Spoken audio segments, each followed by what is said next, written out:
Hello, Mike Gabbard. I sincerely hope that you and your families are safe and well. I wish I could be speaking to you in person, but as you well know, we live in a new, surreal world where virtual presentations and Zoom meetings are now the norm, and poo-poos and networking at conferences are a thing of the past, at least for now. First, I'd like to mahalo Ken Love and his team for putting together this 30th annual Hawaii Tropical Fruit Growers Association Conference, and I certainly appreciate you all tuning in. I love the theme, keeping it local, because really that's what it's all about, focusing on what makes Hawaii unique at the local level and keeping that focus in all that we do. As chair of the Ag Committee in the Senate for the past 5 years, Ken invited me to give a 2020 legislative wrap-up. So let's get to it. Some funding from the Federal CARES Act and other USDA programs have assisted local farmers through the Coronavirus Food Assistance Program and the Families Food Box Program. And for that, I'd like to give a shout out to my daughter, Congresswoman Tulsi, and the other members of our Hawaii Congressional Delegation. So mahalo for your efforts, you guys. Unfortunately, our ag sector has been hit hard with hotels and many restaurants cutting back tremendously on their orders. CSAs have increased big time to fill a gap, which is obviously a good thing. Our State Department of Ag has helped out with their COVID-19 Emergency Farmer Relief Grant Program and their loan program. Farm Bureau, they've also stepped up with its Farm to Car initiative. The Hawaii Farmers Union has been participating in a food distribution program on Maui. And groups like the Ag Response and Recovery Working Group, they've been working to chart a new future for ag during and after the crisis. As far as the legislative session, we started on the third Wednesday of January, as we do every year, but instead of ending the first week of May, like we normally do, things got weird. What ended up happening was 3 mini sessions. The first mini session ended on March 16th when the 2020 legislative session officially closed down due to the COVID-19 virus. The second mini session was from May 11th to the 21st, where we addressed some of the emergency issues related to COVID-19. Hawaii received $1.25 billion from the Fed's Coronavirus Aid, Relief, and Economic Security Act, otherwise known as the CARES Act. State government received $863 million of that funding, and $387 million went directly to the city and county of Honolulu. We directed $175 million to Hawaii, Kauai, and Maui counties to address their COVID-19 needs, $40 million to the Hawaii Emergency Management Agency, HEMA, and then we put $636 million into our rainy day fund for future spending. During this time, we finalized a $31 billion biennium operating budget and a $5 billion construction budget. A big concern at the Ledge is that we're facing a $2.3 billion budget hole that we have to fill. And I'm beyond frustrated. Let's see, what's the word? I'm pissed off that we continue to provide the Department of Agriculture with only 0.3 to 0.4 of 1% of their operating budget. This is way too low, obviously way too low for us to diversify our economy amid COVID and to truly become more food self-sufficient here in Paradise. So here's a rundown of some of the funding that we appropriated for construction projects for agriculture. $500,000 to UHCTAR for irrigation improvement at the Kula Maui Ag Station, $200,000 for repair and maintenance of a farm road in the Hamakua district of Hawaii Island, $2.5 million for exploratory well for ag use in North Kahala, Hawaii Island, $600,000 for improvement to the interior access road and Kekaha Ditch Bridge crossing on Kauai, $150,000 for a PV solar system for the Anuenue Fisheries Research Center on Oahu, and $5 million for improvements to the Kalailoa Harvesting Facility in West Oahu, also known as God's Country. We also confirmed Morris Atta as the Deputy Director of the Department of Ag. And then mini session 3.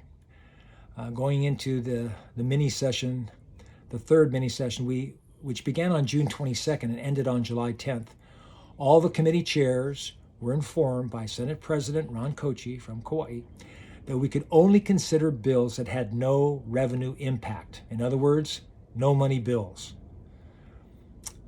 As many of you know, since 2014, one of my top priorities has been getting a commercial hemp bill passed.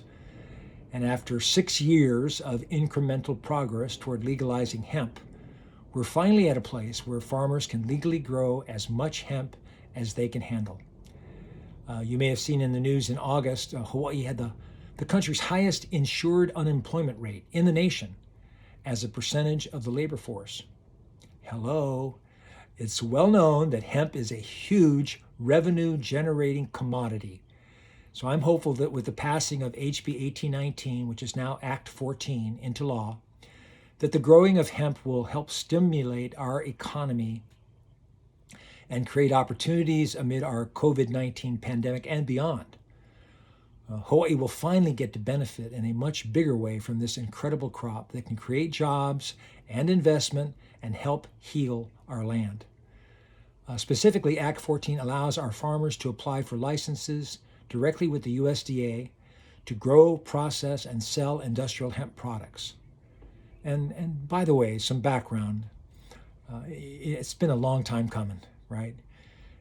Since former Governor Cayetano, he declared December 14th, 1999 as Hawaii Industrial Hemp Day.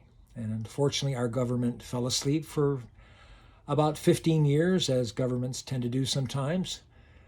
But at the request of a dear friend of mine, John Rogers, who passed away recently from cancer, I introduced 4 bills from 2014 to 2018 that became law, including a 2-year UH research study, a 5-year pilot project, and a move from the 4-month growing season to year-round, and also establishing a special fund where the licensing fees and potential fines could be deposited and used solely for the hemp program operations.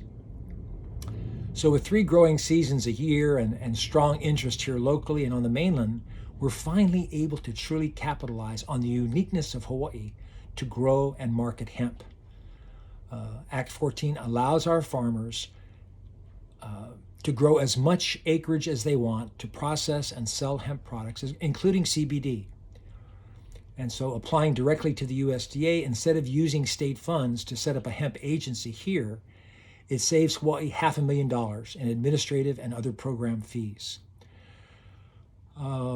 We currently have 47 hemp farmers licensed under the pilot program with over 200 employees.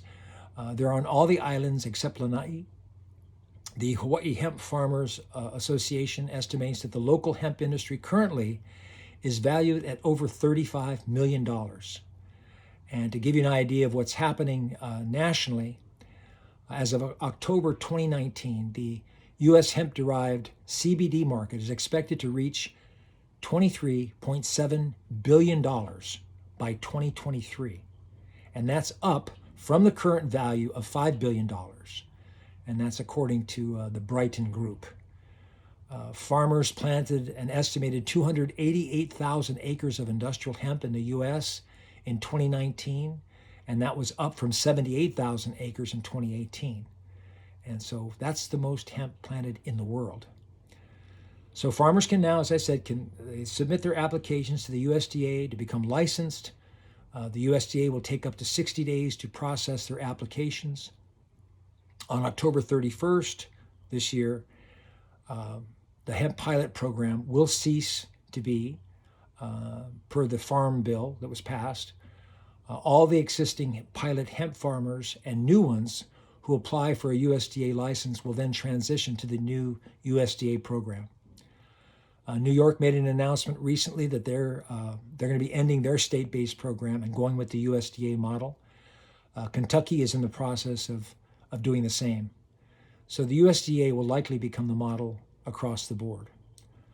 Hemp is an amazing crop that can create over 25,000 incredible products, including my Aloha hemp shirt here. The key is developing a cottage industry with Hawaii branding that will set us apart from global competition, so that we have, the Hawaiian hemp granola with the Hula Girl on the label, and Hawaiian hemp shampoo with the guy strumming his ukulele underneath the coconut tree. Because everyone loves the Hawaii brand. Quick story, I was at a national hemp conference in Kentucky a few years ago, and my colleagues and I were sitting around talking story after one of the sessions, and Kentucky was bragging because they had thousands of acres in hemp and said, oh man, we're going to take over the market and everything. And I kind of raised my hand. I said, you know what, you guys don't have a chance. Once Hawaii gets in the market with the Hawaii hemp aloha shirts and Hawaii whatever, you guys are going down. And they were, oh, sit down, Gabbard, you don't know what you're talking about. And I looked over at one of the senators or representatives from Colorado, and I said, oh, excuse me, Colorado, and how many harvests do you get a year? Knowing that we get 3. And the guy from Colorado, he said, he looked at me and, well, I can't do the middle finger, but he said, we get 1. So, yeah. In short, hemp, hooray. And moving on, during this session, we directed $648 million in CARES Act funding to programs to help the unemployed, rent assistance, personal protective equipment purchasing, also thermal screening purchases, security protocols. We directed $36 million to DBED, the Department of Business, Economic Development and Tourism, Hawaii Works program for the CTAR and community colleges to provide training and retraining opportunities for the unemployed, which includes ag. The governor, unfortunately, he cut that amount to $10 million through a line item veto on July 30th. But it also included $3 million to DBED to support the fishing industry. We passed 2 other ag-related bills this session. SB 2701, it's a bill that I authored that was recommended by the Subdivision and Condominium Property Regimes on Ag Lands working group that was initiated by Act 245 in 2019 under the Office of Planning. And the idea of that bill is to prevent fake farms, basically. It allows the appropriate agencies, such as the county fire department and county permitting agencies, to enter the property upon reasonable notice to the owner or occupant and to investigate agricultural buildings for compliance with the current law. And the second bill was HB 1854. This bill requires Department of Ag and the Hawaii Ant Lab to come up with and post on their website best practices as it applies to the use of pesticides for little fire ant control. And it also clarifies that training for invasive species be based on best available technology and best practices. So in conclusion, obviously there's a lot of apprehension and uncertainty as we look to the future with COVID. If I get reelected on November 3rd, going into the 2021 session starting in January, right now I'm looking at making sure we dedicate resources to programs like 1, Go Farm, to get new farmers trained. 2, the creation of a new program, the Department of Ag, which will provide grants to new farmers and ranchers. And 3, the creation of more food hubs. During her remaining few months in Congress, Tulsi is focused on bringing more federal assistance to our farmers as part of the HEROES Act that's currently being debated. One prickly issue that I want to look at next session is the problem of solar projects displacing existing farmers and using up good farmlands. As one of the champions of our 2015 100% renewable energy law, back then I was the chair of the Energy and Environment Committee, I'm definitely pro-solar, but we've got to find more of a balance to ensure the protection of our ag lands. Personally, I think we should be looking more closely at massive offshore, out-of-sight wind farms to reach our energy goals. But I do value your input, so please share your ideas on these legislative ideas or any other ag issues that you have that you may want me to look at this upcoming session. So mahalo and stay safe. Aloha.